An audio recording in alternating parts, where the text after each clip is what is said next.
Okay, so today I'm going to kind of talk about preparedness for nuclear conflict, nuclear fallout type of situation. And I'm making this video only because some people are asking about it, and it's something I do want to talk about. I think it's good to be prepared and to have the right equipment and stuff like that. But I also want to say that you could totally survive a nuclear conflict or a nuclear fallout situation or a dirty bomb situation without any of this gear. This isn't a make or break type of thing.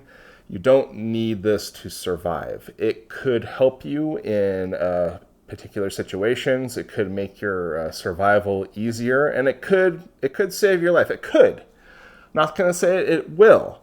So I just want to be as open as I can be and not try and sell people on they need to buy this stuff or else, because I hate that. I think that's just not the way to approach this kind of stuff. I think preparedness needs to be one of those things that people find what's right for them, and I'm just going to share what's right for me and what I have done, and just to kind of give you kind of a baseline of things to look into and see if that's right for you, and maybe it won't be. It's, there are far more people that are way more prepared than I am, far better experts. I am by no means an expert on survival or anything of that nature. I do know quite a bit about radiation and radioactive isotopes and the dangers of radiation. So that's kind of more where my forte kind of runs along. I do spend a lot of time camping, being outdoors, stuff like that. And so I do have some experience not being inside of cities. I do live in rural Montana. So it's one of those things where you just kind of get experience from having experience. And so let's just talk about some of this gear. Now, to also put things into perspective here, a lot of this gear people sent me to try out and to talk about in this context of preparedness between, fallout and nuclear exchanges and stuff like that. And so I just wanted to be open where all the stuff came from. I did buy a lot of it, which is actually kind of cool about this whole thing with YouTube, is that a lot of these manufacturers reached out to me and they wanted me to test out their gear, and it was actually manufacturers that I've already bought gear from before in the past, and so it made it really easy for me to say yes to them. I usually try and stay away from stuff that I don't know or I don't feel comfortable suggesting to other people.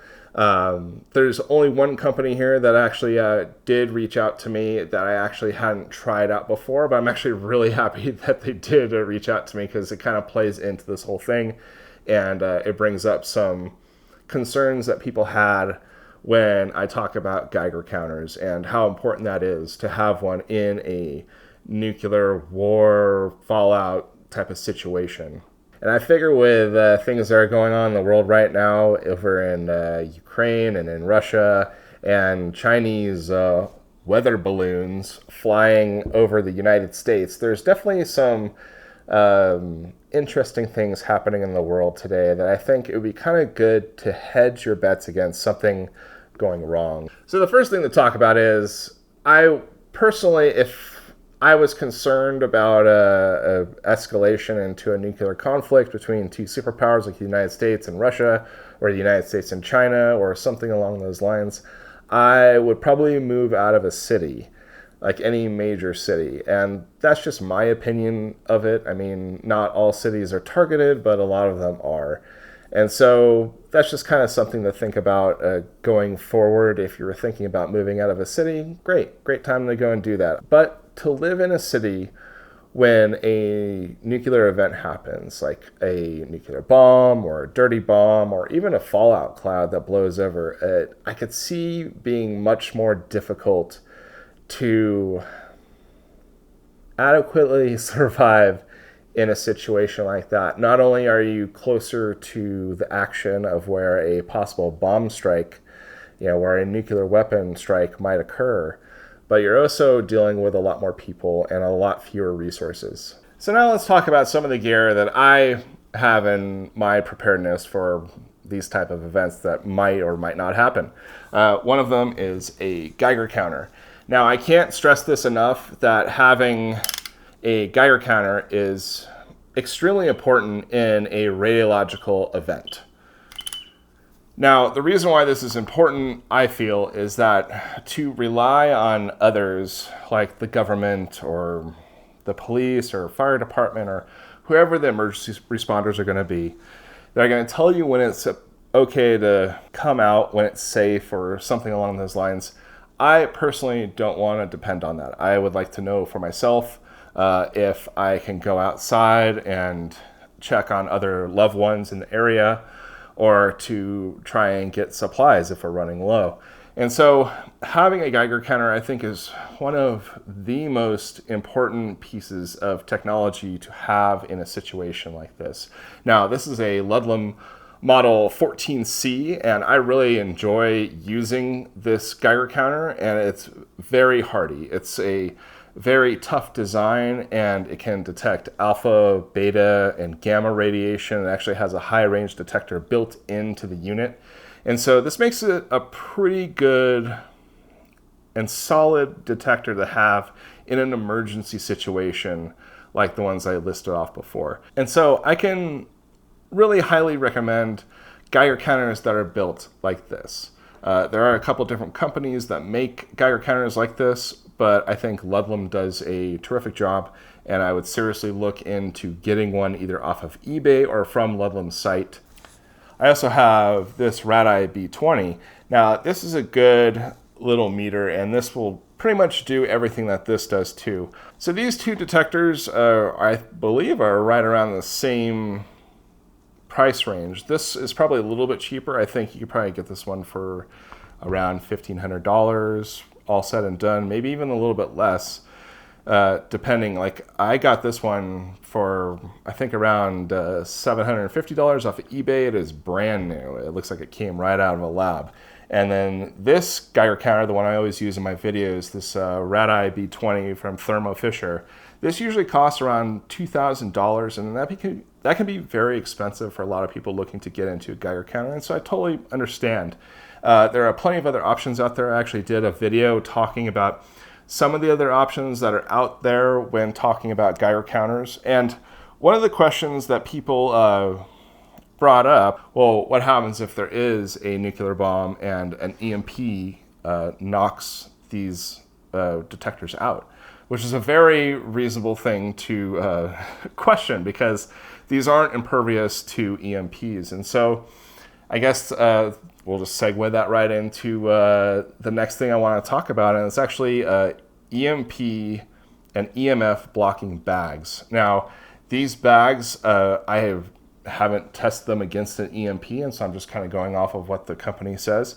But I have tested the EMF blocking part of it, and using it with putting a cell phone inside of some of these bags and watching it just completely lose connection. So that's kind of important, I think, because we don't know, or at least I don't know, what an environment like that is going to look like, an emergency environment is going to look like, and you might need to suddenly digitally disappear. And I know that sounds super paranoid and, you know, tinfoil hat and all this other stuff, but I mean, why not have that ability? That's what I'm trying to say. You know, there's nothing wrong with having equipment that can block your cell signal or your GPS signal. There's nothing wrong with that. And there's nothing wrong with having equipment that can do that. It's just kind of, everything's about hedging your bets. And so let's just pull out the first piece of gear, and so we can kind of look at that together. All right, so the first thing I have here is this dry bag that Faraday Defense sent me. And this is pretty cool. You can actually just take Geiger counter and stick it in here, just the whole thing, and wrap it up and clip it down. And now this is protected, apparently, from an EMP. I know that it will block EMF signals, so cell signals, GPS, stuff like that. And so it's kind of cool that you can put, you know, I could put this Radeye B20 in here too, and the Ludlum Model 14C in here also, and I can have it ready to go. And I could just keep my stuff in here when I'm not using it, just in case there's some type of thing. And the thing with these bags is you have to think about EMF and EMP blocking as in you're trying to keep water out. Because I've noticed that even if the top of this bag is open, so if you were to just leave this kind of like this or open and you're like, oh, well, I put my Geiger counter in here and it's fine. That's not the case.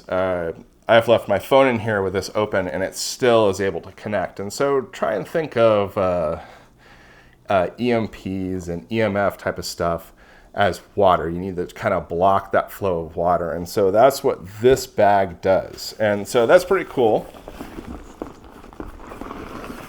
That keeps this stuff safe.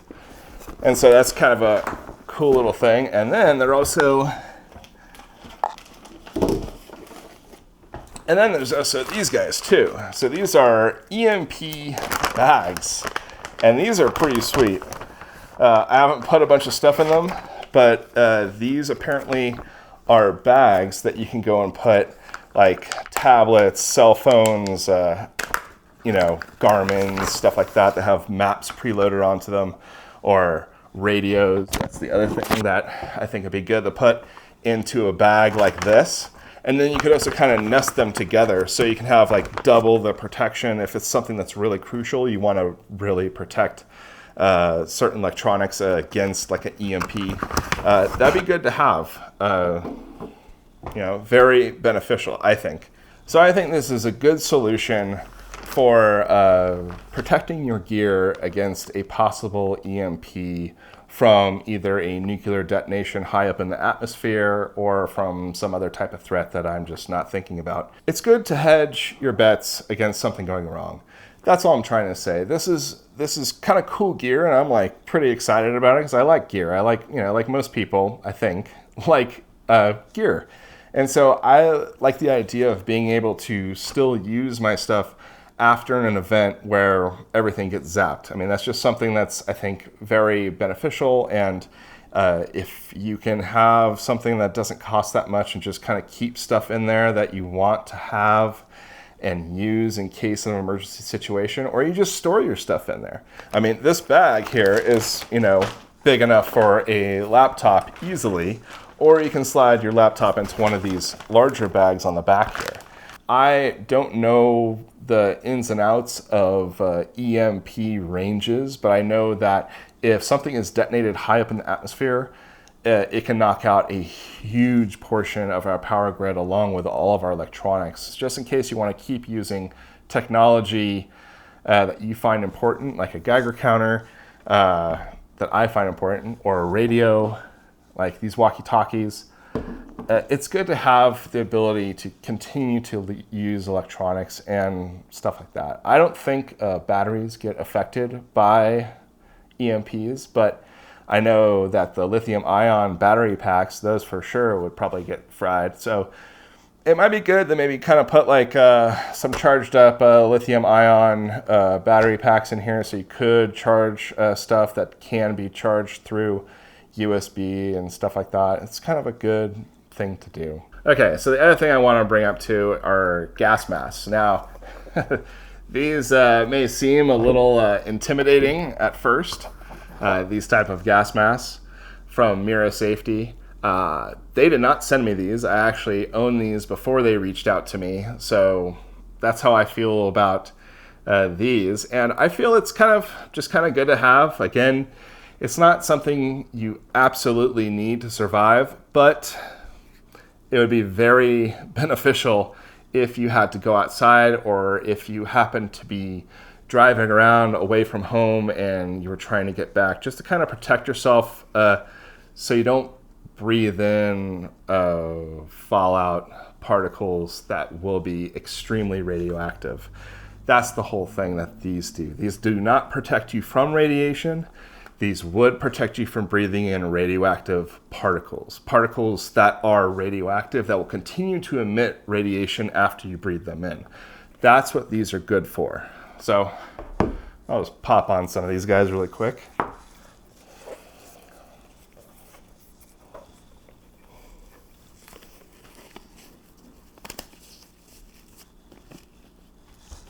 So this one doesn't have a filter on it, so it's much easier to breathe in. And if we go in put on the other one. Now this one is a little harder to breathe in because it actually has the filter attached to it. And the thing is, I should talk with this not on my face. So these filters don't last forever. They actually have a specific range of how long they last against different types of threats. These filters are actually rated for chemical, biological, radiological, and nerve agent. And that's pretty cool, but they don't last forever. I mean, they only have like a certain amount of time depending on the type of threat that you're dealing with. And so you can't just roll around outside with these forever. It definitely is something that you need to be conscious of and only use it when you absolutely need to go outside. So the other thing I also want to talk about was the kit that these gas masks come in. They come in a bag with a filter that's sealed up like this. And they also come with this stuff. And these are, let's see what exactly it is. It's potassium iodine tablets. And what I think a lot of people don't understand when dealing with potassium iodine tablets is they feel like, well, I could take these and I could just go outside and the fallout won't bother me. That's not the case, okay? These are to keep your thyroid, filled with stable iodine. And what that does is that it prevents iodine 131, which is a radioactive isotope of iodine that usually occurs in nuclear fallout. It's a fission product. And so what this does, it fills up your thyroid so it won't take in any of that radioactive iodine, which can be helpful, but it won't protect you against radiation. That's just not going to happen. It will protect your thyroid from absorbing too much of that iodine 131, but I think the better practice would be to just stay out of a fallout cloud. And that's where Geiger counters, again, really help you. If it's good to know if the air is radioactive or, dust is radioactive, like when the fallout, if fallout happens, it would come down and it would rain down like ash, like black snow, basically. And so it'd be good to know if that is radioactive, because the radioactive iodine 131 from a nuclear fallout type of event, that will probably be around for about 3 months, to be honest. It has like a half-life of, I believe, 9 days. And so if you figure you times that by 10 for it to really be completely gone. But after the first couple of weeks, it'll probably be significantly diminished. But right after, it's like you better stay out of that, because that could be a really big problem. These gas masks are specifically rated, or at least the filters are, they're specifically rated to block radioactive iodine 131. And so that's where they're really useful. And they filter out a lot of particulates too. And so that's just kind of something that I just wanted to talk about. I just wanted to bring that up and say, look, this is not going to protect you from radiation. It'll make it to where you don't ingest or accumulate that radioactive iodine in your thyroid. That's what these pills are all about. So the thing that MIRA Safety sent me out was this poncho. They let me pick out what I wanted, and since I already had 2 gas masks, I figured, well, why not try out the poncho? Now, the reason for this poncho, this rather expensive poncho, is that it's actually resistant to chemical and biological agents and radiological stuff in the same manner as, is that it blocks all this other stuff. And the reason why I thought this poncho would be kind of a cool thing to have was that in a situation where you are outside, you have this gas mask on, and you're dealing with fallout, the thing that I see is beneficial to using this poncho is that you can easily get a contaminated covering off of you without having to ditch all of your clothes. That's why I thought this might be kind of a cool thing to showcase and to explain why I think this is such an interesting piece of kit, and why I feel like it could be useful in a situation where you are dealing with radioactive fallout and had to go outside to check on loved ones or to find supplies, something like that. This poncho allows you to kind of blend in a little bit more. I guess it depends on your situation. I mean, yeah, if you're in an urban situation, you're rolling around with this gas mask and a poncho, that might be a little more attention than you probably want to draw to yourself, but to each their own. So these do come in different colors. I think there is green, black, and digital camo. Now, I'm kind of glad they sent me the black one because I think anything that's going to be camouflage is going to kind of set you up to be targeted as some type of military personnel, and I think that could be more harmful than good. So that's just something to kind of think about, that, you know, this is really only good if it's fallout coming down or if it's raining and there's fallout. I think this would be kind of a good combination, wearing this and one of these two gas masks with the appropriate filter on there. And so I just wanted to kind of show this off, and I realize that this is an expensive poncho, but I do feel like it could be useful. So you'd want to wear this in combination with some gloves, the gas mask, and some good footwear. You might be ditching your pants after you're done, but at least you'll be able to have a jacket and everything else still on you after you slip this off, if you do it carefully to not get fallout, dust on other components and stuff like that. That's where the Geiger counter component comes in. It's good to have a instrument like that that can actually go and see if you are contaminated. Without a Geiger counter, there's really no way to know. I mean, you can strip off and take off your clothes and take a shower and all this other stuff, but the only way to know for sure if you got it all or if you're able to wash your clothes and wear them again is if you have a Geiger counter. So this is helpful. You know, this has these armholes on here. I think this is kind of a cool thing to have. I mean, it's not, it's not the end all be all. It's kind of a cool thing to have in a kit. This does come in a sealed bag. So I believe this has like a 15 or 20 year shelf life, and I'm not sure what happens after that time. I think maybe the ability of it to protect against certain threats diminishes, but I think it's useful for right now, and I just want to kind of show you what I picked as far as stuff that they wanted to send me after I already had gas masks and stuff like that. So let's move on to the next thing. I think these little Baofeng little radios here, these would be pretty beneficial if they didn't get fried in an EMP, which goes back to that Faraday defense bag.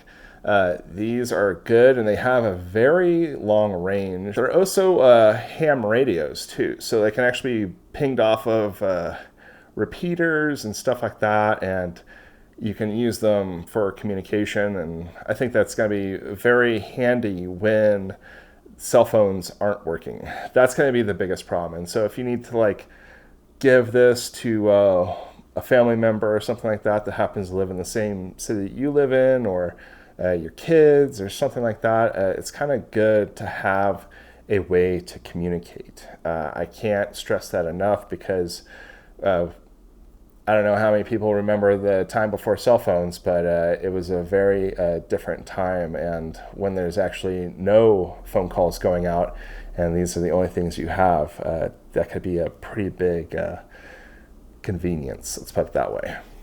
All right, so now I'm going to talk about some other type of gear to have on hand as well, and one of those is going to be a good flashlight. Now, I recently got a smaller Olight for my wife and I, and are these little guys. And I really like this. This is super bright, and it's rechargeable through this end cap. It just has like a magnetic portion that just clips right back onto here and it recharges it. In a more type of emergency situation, I have this mini Marauder that Olight sent me out, and this thing is pretty cool. This has an extremely bright setting, brighter than this other one, and it's also rechargeable. And this also has a couple different light modes on it. So it has red, green, and blue, and then back to white. This also has a spotlight function. and then back to this really bright function. So it actually has like a little dial here that dial up and down your intensity, and I think they set this thing as like 7,000 lumens, which is pretty cool. I'm actually looking forward to using this in exploring mines this summer. It's a fairly heavy light, but it's so strong, and I enjoy Olight so far. Like, I've only had this one for a little bit, but I think it's a solid light to get, and they seem like a really nice company so far. I mean, I don't know much about them outside of these flashlights, but I am pretty impressed by this, and I would recommend it so far. It is rechargeable, and it's also one of those things where I don't think it would survive an EMP attack, so it would go right into that Faraday defense bag also, just so you have something that can last a little while and give you light. It's little things you have to think about, that when you're trying to prepare for situations, like you want a flashlight, you want radio communication, you want something along those lines. It's nice to have electronics, and they can be extremely beneficial. So the other thing I wanted to bring up was this radio, because a radio, even though these guys can also pick up radio signals, they need to be charged with a charger, like a dock, and that's kind of their drawback. Whereas with this one, this radio can actually be charged with a hand crank and with a solar panel right here.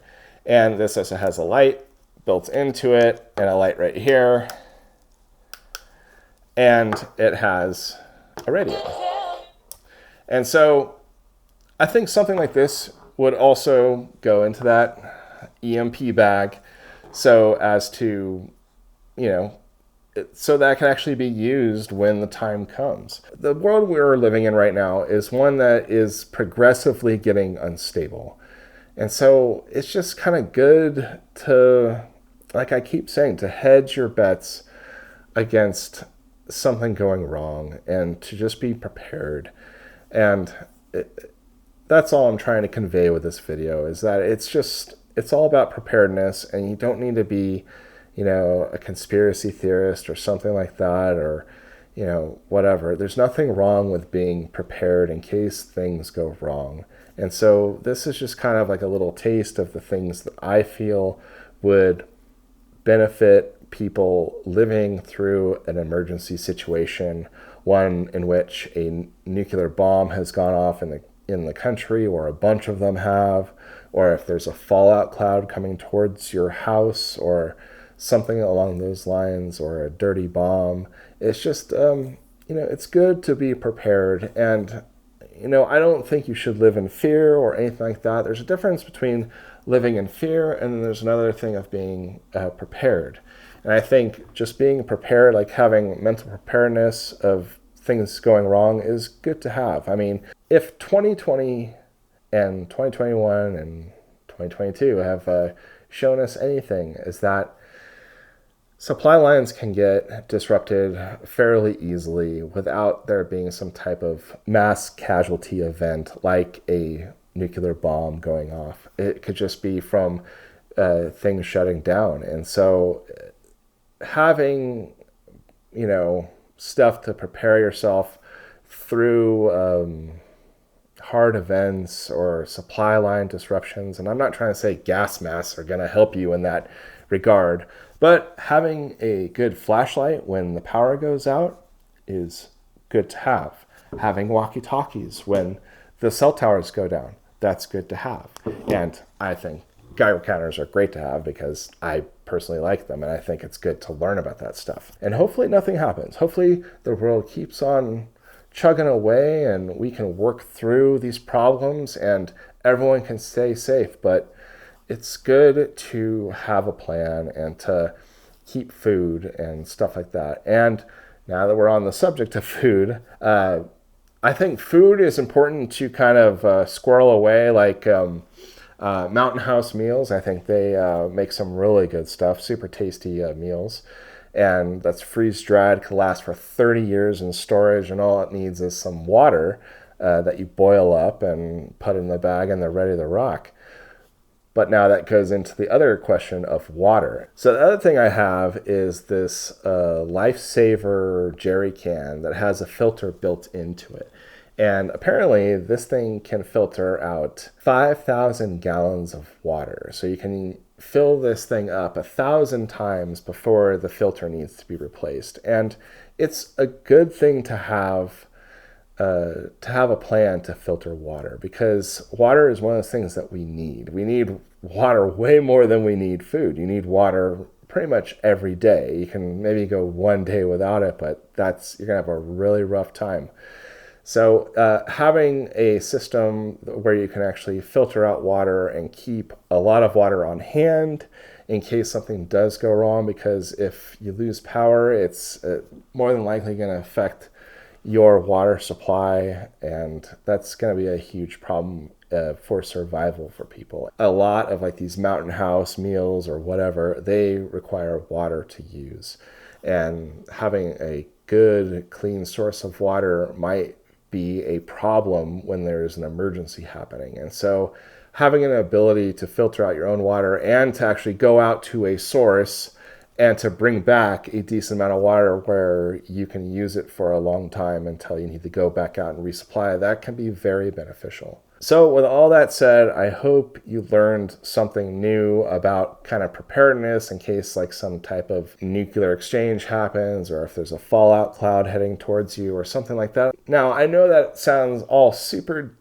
doom and gloom, and I'm not trying to go down that route. I'm more about just educating people about radioactivity and radiation and stuff like that. But it is something that I think living in today's climate of, Chinese spy balloons and tanks being delivered to Ukraine, and they're now saying that's World War III starting, it's something that we need to be mindful of. We can't just stick our head in the sand and say, oh, it's not happening, it's impossible that any of this could ever happen, because nuclear weapons exist.